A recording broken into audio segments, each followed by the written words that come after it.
My se tady s vámi moc mažeme. A to je chyba. Člověk s vámi jedná jako otec a vy si toho nevážíte. Nezneužívejte dobrého srdce pana ředitele.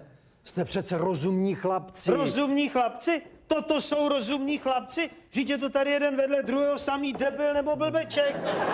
Teď se podívejte, debil, blbeček, debil, blbeček, debil, blbeček, debilka, blbeček, debil, blbeček, debil, blbeček, debil. Akorát tamhle vzadu, to je snad jediná výjimka, sedí dva blbečci vedle sebe.